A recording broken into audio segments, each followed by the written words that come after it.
Hey, leaders, in this very special episode of Leading Collaborative Response, we're sharing a session recorded at the March 25th, 2025 Thrive Virtual Summit, where I engage in a conversation with the summit hosts about collaborative response. In just over 20 minutes, I break down the fundamentals of collaborative response and how, through intentional and aligned structures and processes, we can truly organize ourselves to live our guiding mantra that every child deserves a team. So sit back and enjoy this session presentation. Are you a leader who is navigating the nuances of leading collaborative response in your school or district? Are you unsure of what collaborative response is? Are you looking to understand the critical role leadership plays when establishing and refining a collaborative response approach? Collaborative response began as a grassroots approach to focus on the needs of students through a framework of collaboration. That approach has grown to a movement that is training leadership and education. Through the Leading Collaborative Response podcast, Kurtis and I share our own experiences of leading collaborative response and lessons learned as we continue to learn and gain insight through the experiences of working alongside others. We also have the opportunity to engage in conversations with school and divisional leaders implementing the framework in their own organizations. We know great leaders build great teams because that is what every child deserves. Subscribe to the Leading Collaborative Response podcast and join the thousands of schools seeing success for students through intentional and focused collaborative efforts. Before we jump into the episode, remember to join our mailing list at jlinsiders.com. Every Saturday, we send out an exclusive video only to our mailing list, along with other templates, resources, videos, and more. We also share upcoming events and opportunities you may not hear about anywhere else. Go to jlinsiders.com to become part of the JL Insider community. Kurtis Hewson is a lead learner and co-founder of Jigsaw Learning, and he has been an award-winning teacher, vice principal, and principal, as well as taught at the post-secondary level. He has over a decade of experience as an administrator, and he has championed the call for collaborative structures in schools to ensure the success of all students. I love collaboration. I think it's great. In addition to the 2 finalist awards from Alberta Excellence in Teaching Program and the Edwin Parr Award recipient for excellence in his first year of teaching, Kurtis was an honoree for the ASCD Outstanding Young Educator Award in 2010. He's the co-founder of Jigsaw Learning and co-author of the text Collaborative Response, 3 foundational components that transform how we respond to the needs of learners, and currently works with districts and schools nationally and internationally, establishing collaborative response frameworks and interacting with thousands of educators annually. Thank you. That's a mouthful. It was a mouthful. Yeah. And as someone who's a communicator for a living, I mean, if you dial down some of that and tell me what does collaborative response look like when you actually get in a building? Absolutely. So collaborative response beginnings was back in 2006 and completely organic within our own school. And as I'd love to share over the next half hour, it was about a way of thinking a little bit differently that really leaned on some of the current research literature, how we could collaborate in the school. But I'm going to share my screen here, Kathleen. And unbeknownst to yourself or the rest of the audience, my wife, who is also engaged in this work, she works with schools and school divisions or school districts around this everywhere. She's at a desk over here, and she's actually in here. She's going to be popping resources into the chat window nonstop as we go along. So great. What an awesome teamwork. You got it. So back in 2006, and there is a video that she'll pop into the chat window here for us. Our school, here were some of the things we were seeing. We're seeing success for most kids. We are seeing great supports in place, typically for our higher need students, and amazing teachers, great staff. But we were having kids slipping through the cracks we were having success for most, but not all students. And the biggest piece is we were isolated islands of excellence. And what I mean by that is something that I'm challenged with in my classroom. We didn't have a mechanism to understand that the solution might be 3 doors away here for us. And a staff that was really helpful, supportive, got along fantastic. But I would suggest we were collegial, not collaborative. In fact, I would even suggest, and this goes along with the free gift we're giving away as part of this, I would say we were working as a team, or sorry, as a group and not a team. And there's a huge difference in education. So if anyone wants to grab that bit.ly link, and Lorna will pop it in the chat window, it gives you a free activity guide. It's a great hands-on activity with your staff to help understand why working as a team can accomplish. And hello, everyone, again, welcome back in. The fun with live technology, right? Absolutely. Well, you know what? This might actually be fortuitous if your previous speaker isn't there and there's a couple extra minutes. We all got can fill a couple extra minutes. We all got kicked out. We apologize.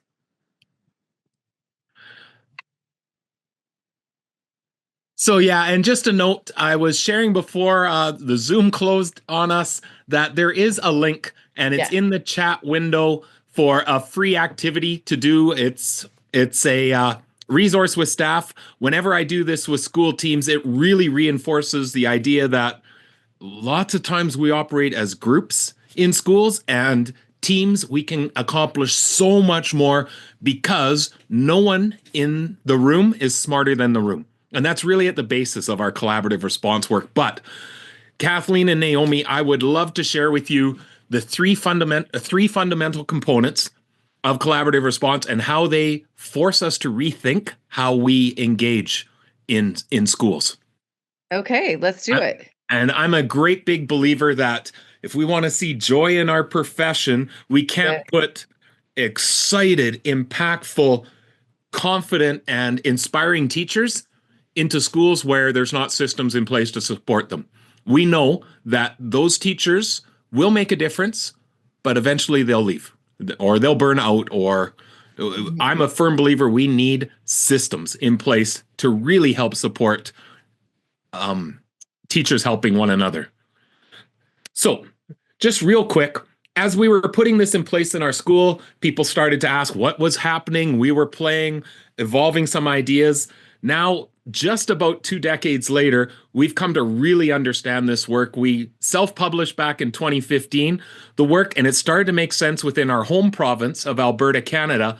But then all of a sudden, we had other areas start to reach out, other provinces within Canada, places within the States. We began to work with some schools in Australia, as well as Iceland, and continued to refine what we came to know as collaborative response with 3 foundational components.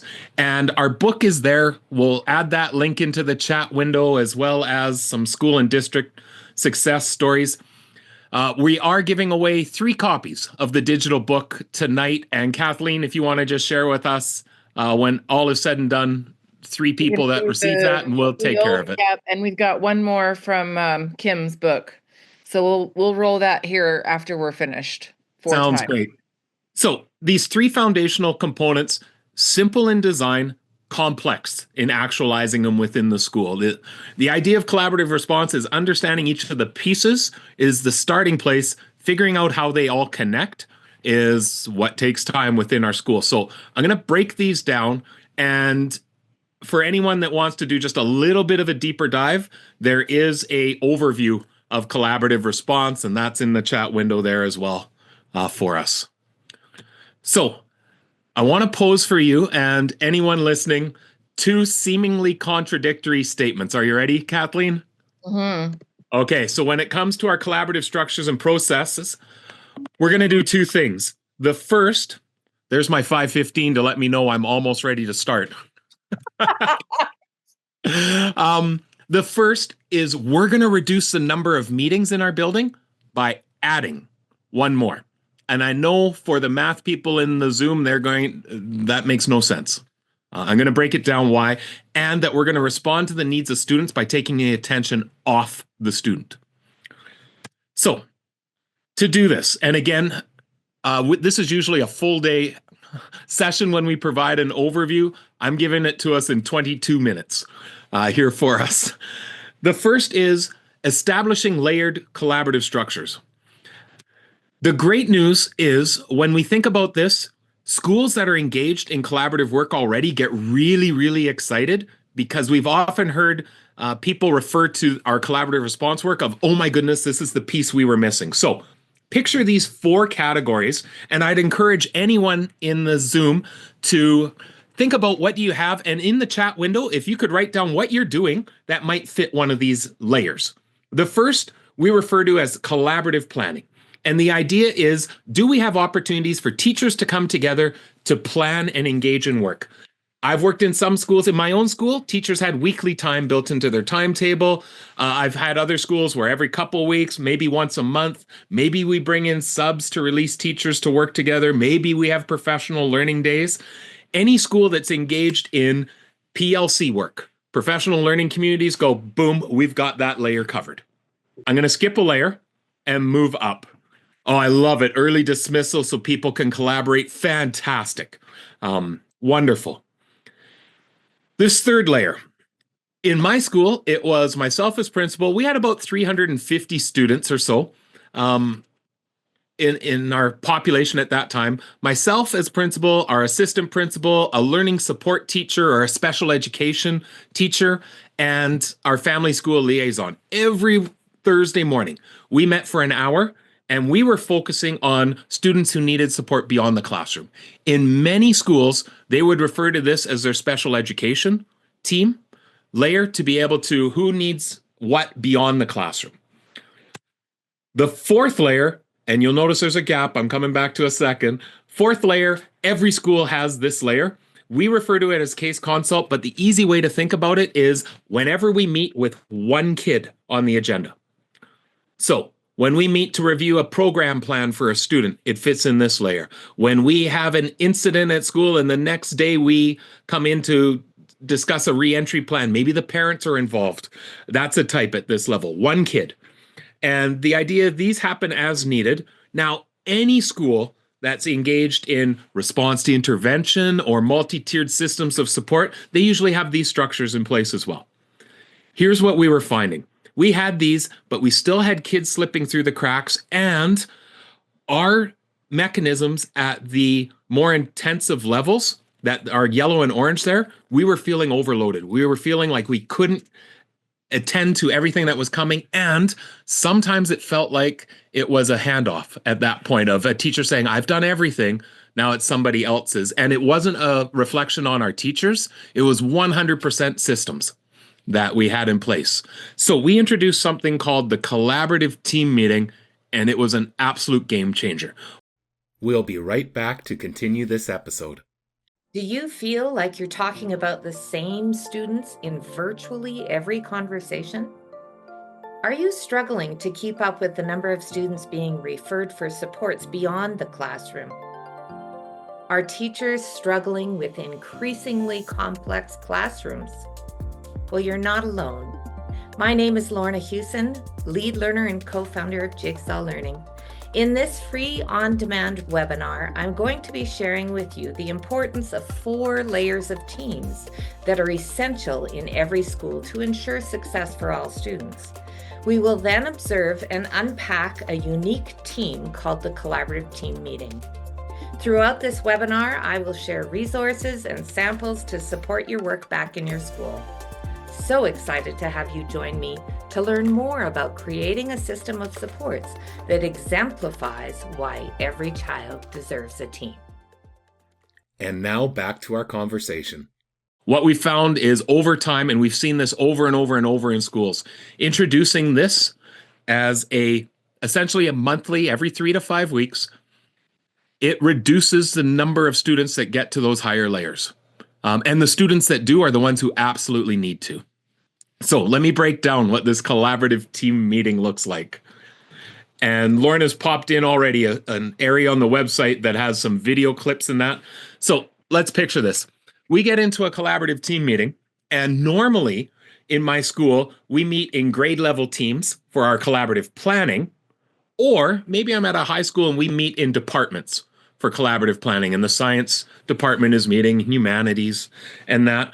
What we do in the collaborative team meeting is we mix people up so that you're collaboratively planning with people you share a teaching assignment with. Your collaborative team meeting is with diverse individuals. And the principal comes and joins, or whatever it looks like in your school. Usually we'd have a learning support specialist in that conversation as well. And it starts like this. We say, Naomi, who's a student you've brought and what's a success that you've seen for them? And when you say, I've got this student and here's something that I've been really excited about, we're going to ask, and it's a really facilitated process, we're going to ask, what did you do that led to that success? We're trying to unpack what it is that we as the teachers and the paraprofessionals and those in the building, what have we done? It's when Working somebody's well and how you can replicate it. Yes. yeah, and when I share, I With think that me starting, student. yeah, and when Uh-huh. I say, I started using a checklist in the kids' locker to help remind them how to be organized when they come into class. Mhm. Someone in that room is going to go, I'd love to see a copy of that, please. What does that look like? And then the next part is the game changer. After we do about 5-10 minutes of celebrations, we move into what we call a key issue. And we'll put a PDF in, that's the poster. Lorna's got it already. And so here's where the little difference that might come in with, I see Melissa's talked about a GLPS meeting. Here's what it looks like. Kathleen, you say as the facilitator, Kurtis, who's a kid you've brought, but 20 seconds or less, what's the key issue? And actually don't tell us the kid's name yet.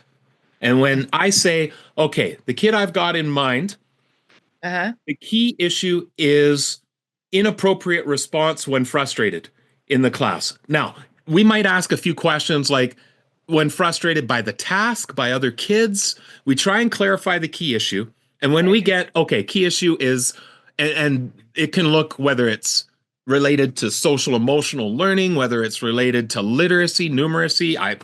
My key issue is a student who can't comprehend multi-step problems in mathematics. Okay.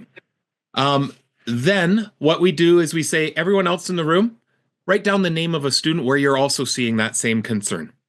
And what we're trying to do is get the attention off me as teacher and off the student to focus in on, hey, this is something that spans across our rooms. And then we add those students, and then we come and say, all right, what could we do?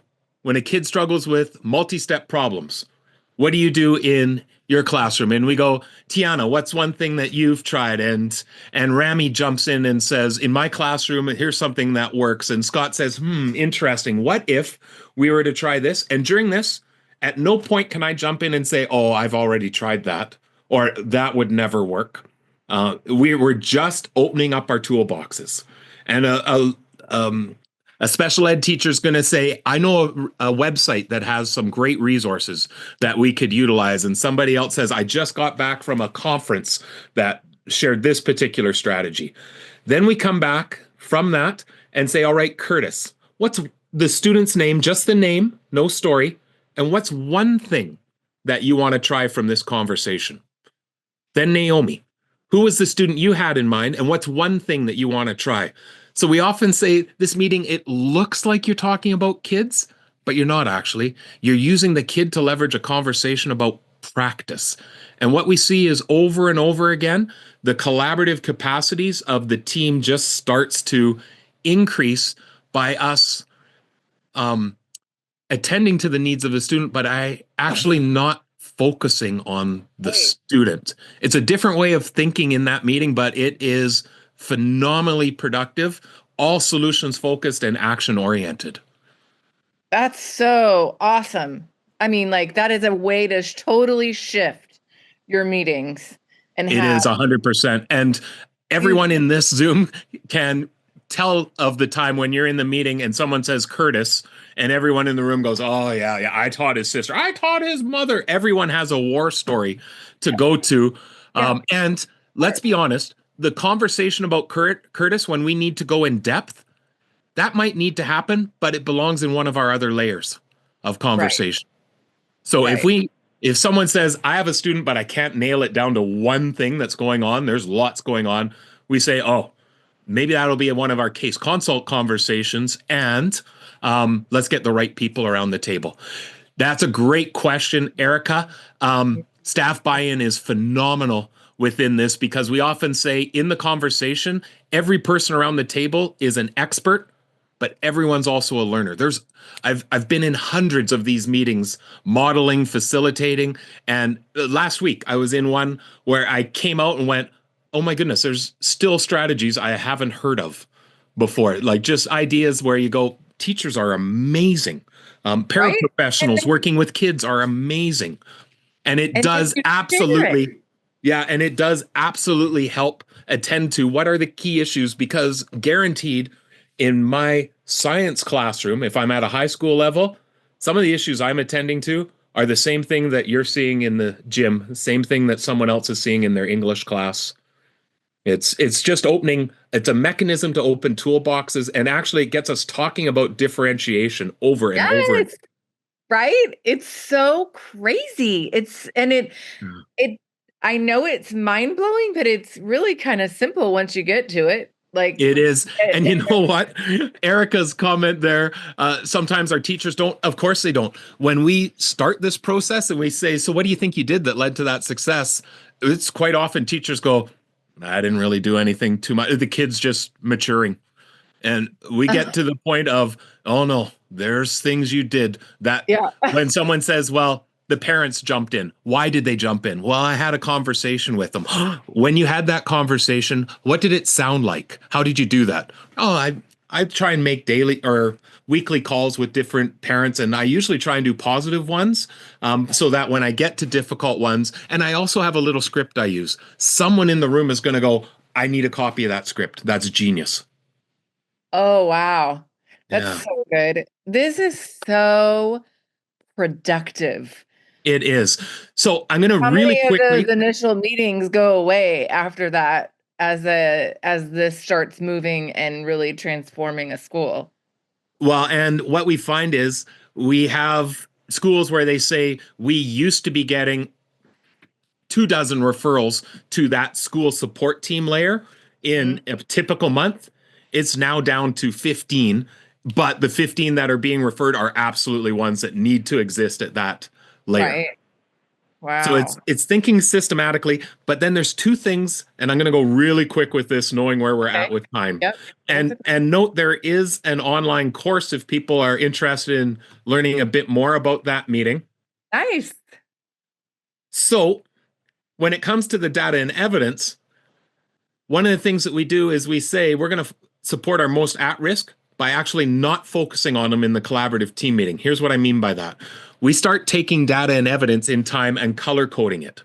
So let's pretend that we use just a real simple metric of red means kids who are not where we want them yet, yellow means they're getting close, and green is they're meeting expectations. And we also include blue of kids exceeding. If I was to ask you today, who would you like to talk about? Who does your brain typically go to as a classroom teacher, would you imagine? Reds. Yeah, it will always go to here's my most pressing concern. And what we try and do is, yeah, those are legit. We get that for sure. But in the collaborative team meeting, we're going to focus on yellow, the kids who are close. We'll be right back to continue this episode. Struggling to facilitate your first collaborative team meeting? We know that running effective, impactful team meetings can feel overwhelming, but we've got you covered. The Collaborative Team Meeting Starter Kit gives you everything you need to set up, organize, and lead meetings that foster real collaboration and results. And the best part, it's completely free. Inside, you'll get a real-life collaborative team meeting vignette, a ready-to-use CTM agenda and notes template to keep meetings structured and efficient, a pre-meeting organizer to help teachers prepare effectively, printable meeting role displays to ensure smooth facilitation, a facilitator support guide with step-by-step instructions, as well as a key issue process poster to reinforce the structured problem solving of a collaborative team meeting. All of this to help you start transforming your team meetings today. Download your free collaborative team meeting starter kit now at bit.ly/CTM starter, all one word. That's bit.ly/CTM starter, or find it under the resources tab on jigsawlearning.ca. And now back to our conversation. Oh, wow. And the beauty of this is it starts a conversation about students and their issues that are a little bit different. It allows us that when I tried Naomi's idea from our meeting and I intentionally directed it towards this student, lots of times the strategies are universal in nature, but I'm trying it with this student and guess what? It works. There was a much higher likelihood. And through this, we're never saying that we are ignoring our reds. Of course not. This is why we have layers of teams. Our reds are already engaged. We already are having conversations about them. And the simplest example I've ever seen of this is a school where they just took before you come to the meeting, use this as a percentage guide. And again, bring the kids who are on the cusp. Yes. But again, we're not going to talk about David. You're going to use David to surface what's a key issue getting in their way right now. And our last piece. And do you see trends in that yellow, in that data? 100%. Yeah, right. So that 100%. What you're getting ready to discuss with where the yellows are, all those different techniques are going to help support them. 100%. And my toolbox is growing the whole time. Last thing, because I see you have your other speaker here as well. We then talk about stop tiering your kids. For anyone that's listening to this, please stop tiering your kids. There's no such thing as a tier 2 student. Tier your supports.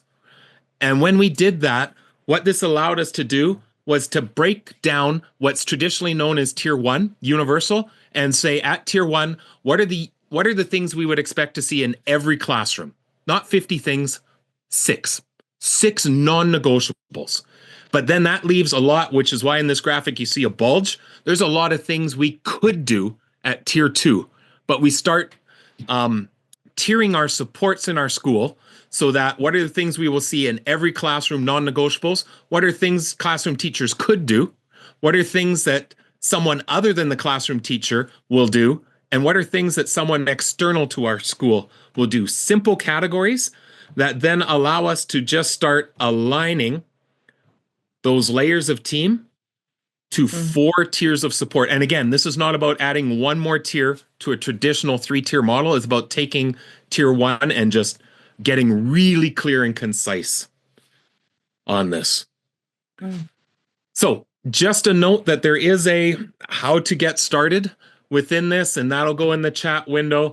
And it really hones in on the idea of we feel every child deserves a team. That through this, we are creating robust team structures so that no child's success or lack thereof is ever the responsibility of one person. Every kid benefits from us working together in this way. So good. And I'm Thank so sorry you so much. Yeah, that we dropped off in some of the. I typically talk this fast because I'm so excited about this, but there was a little extra to it, knowing that there was minutes to go. Make up for the time we missed, but thank you for playing along fabulously. For more on collaborative response, visit jigsawlearning.ca or join the JL Insider to receive access to newly added resources and content. Make sure to follow us on social media. Subscribe to the podcast and the Jigsaw Learning YouTube channel to access past and upcoming episodes. Join us again to continue to build your own capacity and leading collaborative response in your context.